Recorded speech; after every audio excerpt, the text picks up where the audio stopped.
చేస్తా ఉన్నారంట. ఒకసారి కాకాని గోవర్ధన్ రెడ్డి గారు ఏం మాట్లాడారు చూద్దాం. శ్రీనివాస్ రెడ్డి గారు, మాదిరెడ్డి శ్రీనివాస్ రెడ్డి గారు రకరకాలుగా వ్యాఖ్యలు చేయడం, రకరకాలుగా మాట్లాడడం, ఈరోజు రఘురామకృష్ణరాజుతో సన్నిహిత సంబంధాలు ఉన్నట్టుగా మాట్లాడడం, బయటకు వచ్చి రాజకీయపరమైనటువంటి వ్యాఖ్యలు చేయడం. నువ్వేం చెప్పావు? వెంకటేశ్వర స్వామి మీద ఒట్టేసి వ్యవసాయం చేసుకుంటామని చెప్పావు. ఆ వ్యవసాయం చేసుకోవాల్సినటువంటి వాడివి నువ్వు వ్యవసాయాన్ని వదిలిపెట్టి చంద్రబాబుకి సాయం చేస్తున్నట్టుగా అనిపిస్తుంది మాకు. నువ్వు వ్యవసాయాన్ని వదిలేసి కూటమికి చంద్రబాబు నాయుడికి సాయం చేస్తున్నట్టు కనిపిస్తుంది తప్ప వ్యవసాయాన్ని గురించి పట్టించుకునే పరిస్థితులు కనిపించడం. కాబట్టి ఇది మంచి పద్ధతి కాదు. కృష్ణాంజనేయులు గారు, ఏంటండి ఇప్పుడు కొత్తగా మనకి మాదిరెడ్డి శ్రీనివాస్ రెడ్డి గారు ఉన్నారు, 16 కౌంటర్లు అట, నెంబర్ కూడా చెప్పేస్తున్నారు ఆయన. ఎక్కడ రాష్ట్ర వ్యాప్తంగా అక్రాస్ ద స్టేట్ పెట్టారా లేకపోతే ఒకే చోట ఉన్నాయా? మీకేమైనా సమాచారం ఉందా? అంటే ఇంతకుముందు అయితే మాదిరెడ్డి శ్రీనివాస్ రెడ్డి గారు వైఎస్ఆర్ కాంగ్రెస్ పార్టీ కాబట్టి మాట్లాడతారని అనుకోవచ్చాము, కానీ ఆల్రెడీ వీళ్ళకి వేరే వాళ్ళు ఇప్పుడు ఎలాగో వాళ్ళు సాక్షి చదవరు కాబట్టి సాక్షితో వాళ్ళకి పని లేదు, ఎందుకంటే అది వైఎస్ఆర్ కాంగ్రెస్ పార్టీ. నేనేమంటానంటే ఈనాడు, ఆంధ్రజ్యోతి ఈ పత్రికలు అయితే వాళ్ళయే కదా బహుశా వాళ్ళకి మద్దతు ఇచ్చేటువంటి మీడియా. ఆ మీడియాలో రోజుకొక కథనం వస్తుందండి. మొన్న రామాయపట్నం పోర్టుకు సంబంధించినటువంటి కాంట్రాక్టర్ దగ్గర నుంచి కందుకూరు ఎమ్మెల్యే మీరు ఖచ్చితంగా మీరు నా వాటా నాకు ఇస్తేనే నేను మీకు అక్కడ రాయి దోలుకోవాలన్నా మట్టి దోలాలన్నా సరే నేను అంగీకరిస్తానని బ్యానర్ ఐటమ్ అండి. అదేవిధంగా ఒక ఆఫీసరు సతీమణి హోటల్లో, స్టార్ హోటల్లో కూర్చొని మొత్తము అవినీతికి సంబంధించినటువంటి వ్యవహారం దేనికి ఎంత కట్టాలి అనేటువంటి దాని మీద ఫిక్స్ చేస్తున్నారు అని ఆల్రెడీ ఆ డీటెయిల్స్ మొత్తము అవి కూడా ఈ మీడియాల్లోనే వచ్చినటువంటి పరిస్థితులు. అలాగా మొత్తము కరప్షన్ సంబంధించినటువంటి ఎమ్మెల్యేల కరప్షన్ మీద, మంత్రుల కరప్షన్ మీద రెగ్యులర్గా వార్తలు వస్తున్నటువంటి పరిస్థితి ఉంది. కనీసము వాటికి సమాధానం చెప్పాల్సినటువంటి బాధ్యత అయితే ప్రభుత్వం దగ్గర ఉంటుందండి. నేను ఒకటి చెప్తానండి, ఇప్పుడు గేదె చేలో మేస్తుంటే దూడొచ్చేసి ఏమైనా గట్టు మీద మేస్తాయండి. నేను ఎందుకు ఈ మాట అన్నా అంటే చంద్రబాబు నాయుడు, నారా లోకేష్, అదేవిధంగా పవన్ కళ్యాణ్ వీళ్ళు ఈ రోజున మీరు గమనించండి, పోలవరం ప్రాజెక్టుకి సంబంధించినటువంటి కాంట్రాక్టర్ మీద ప్రతిపక్షంలో ఉన్నప్పుడు ఆరోపణలు చేశారు. ఇప్పుడు అదే కాంట్రాక్టర్ని వీళ్ళు బాగానే ఉన్నారు, మళ్ళీ కొనసాగించారు. అదేవిధంగా ఆదానీకి సంబంధించినటువంటి వ్యవహారంలో జగన్మోహన్ రెడ్డి 1740 కోట్లు తీసుకొని 150 కోట్ల రూపాయలు ప్రజల మీద భారాలు వేయడానికి ఒప్పందం చేసుకుంటే ఇప్పుడు ఆదాని వచ్చి మాట్లాడుకున్న తర్వాత ఈ ప్రభుత్వంతో వీళ్ళకి కావాల్సిన వీళ్ళకి సెటిల్మెంట్ చేసిన తర్వాత ఏమి ఇబ్బంది లేదు, మళ్ళీ ఆ విధమైనటువంటి ఆ ఒప్పందాలను రద్దు చేయకుండా కొనసాగించేటువంటి పరిస్థితులు ఉన్నాయి. అదేవిధంగా ఇప్పుడు నేను ఇందాక చెప్పినట్టుగా కాకినాడ పోర్టుకు సంబంధించి వాళ్ళు సెటిల్మెంట్ చేసుకున్నారు, వీళ్ళు సెటిల్మెంట్ చేసుకున్నారు.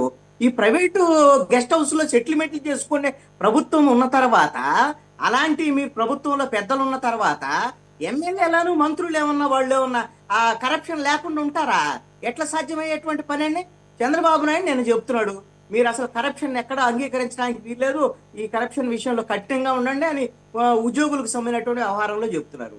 మీ మంత్రులు, మీ ఎమ్మెల్యేలు మీరు కరప్షన్గా పాల్పడుతూ ఈ రోజున ఉద్యోగులకు సంబంధించినటువంటి వ్యవహారంలో మాట్లాడితే ఎవరు నమ్మేటువంటి పరిస్థితి ఉంటది? కరప్షన్ విషయంలో వైఎస్ఆర్ కాంగ్రెస్ పార్టీ ప్రభుత్వానికి ఈ ప్రభుత్వానికి ఏమీ డిఫరెన్స్ లేదండి. ఇందాక శ్రీనివాస్ రెడ్డి గారు చెబుతున్నారు కదా, అసలు ట్రాన్స్పరెన్సీ ఉంది వైఎస్ఆర్ కాంగ్రెస్ పార్టీ ప్రభుత్వంలో అని చెప్పి చెబుతున్నాడు. అక్కడ కరప్షన్ ఉంది, ఇక్కడ కరప్షన్ ఉంది. పర్సంటేజ్ల విషయంలో ఏమన్నా డిఫరెన్స్ ఉంటే ఉండొచ్చేమో తప్ప ఏ విధమైనటువంటి తేడా లేదు. వసూళ్ల విషయంలో చాలా స్పష్టంగా వసూళ్లు జరుగుతున్నాయి. మీరు గమనించండి, అసలు వీళ్ళకి సంబంధించినటువంటి ఏదైతే రాజ్యసభ సభ్యులకు సంబంధించినటువంటి వ్యవహారం, ఇప్పుడు సానా సతీష్ ఇలాంటి వాళ్ళందరూ ఎక్కడి నుంచి వచ్చారు? సానా సతీష్ అనేటువంటి దాని మీద వీళ్ళకి సంబంధించినటువంటి మీడియాలోనే చంద్రబాబు నాయుడు నారా లోకేష్ పేరు చెప్పి పైరవీలు చేస్తున్నాడు అని చెప్పి పెద్ద ఎత్తున వార్తలు రాస్తే అతను పిలిచి కూర్చోబెట్టి పేటేసి అతనికి రాజ్యసభ ఇచ్చినటువంటి పరిస్థితి ఉంది. ఇలాంటి చుట్టూ వాళ్ళని చేర్చుకున్న తర్వాత వీళ్ళు ఒక కోటరీ తయారు చేసుకుంటున్నారు. ఏం కోటరీ ఇది?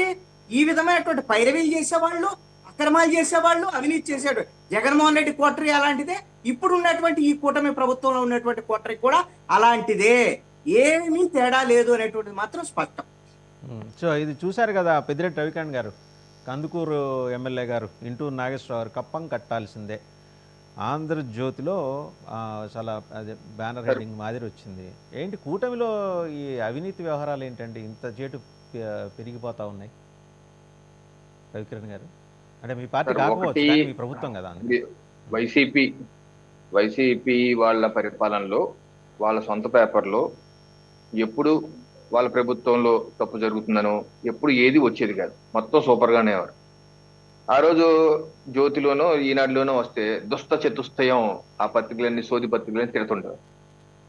ఈ రోజు ఆ పత్రికల్లో కొన్ని కథనాలు వస్తుంటే చూసారా వాళ్ళే చెప్తున్నారు అంటే ఈ రోజు రాసినవన్నీ నిజాలు, ఆ రోజు రాసినవన్నీ అబద్ధాలు అని కలరింగ్ చేసే ప్రయత్నం అయితే చేస్తున్నారు.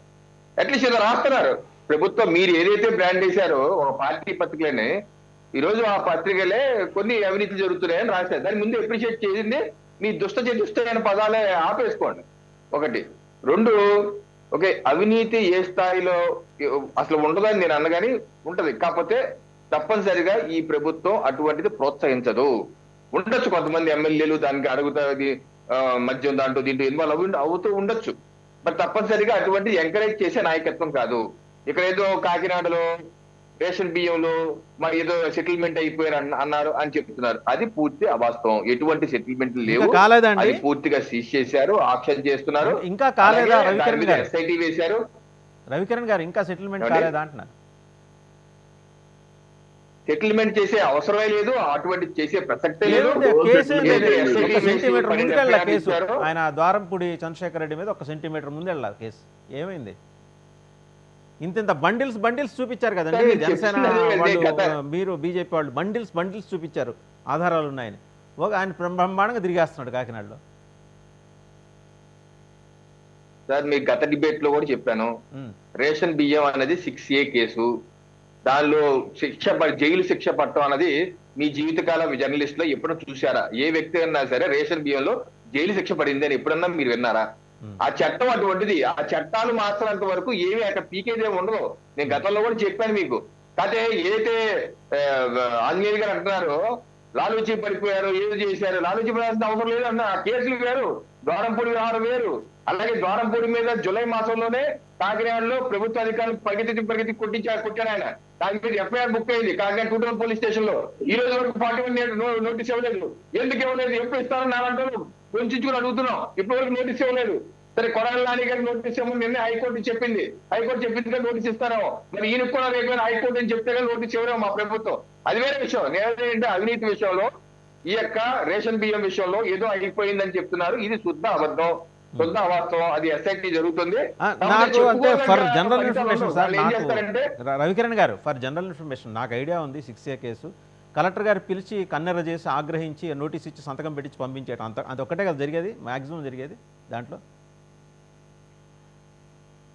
మాక్సిమం అక్కడ ఉన్న పట్టుకుని దాన్ని ఆప్షన్ వేస్తారండి, లేకపోతే కొంచెం జరిమానా వేస్తారండి. అంతకన్నా పెద్దగా అవ్వదు.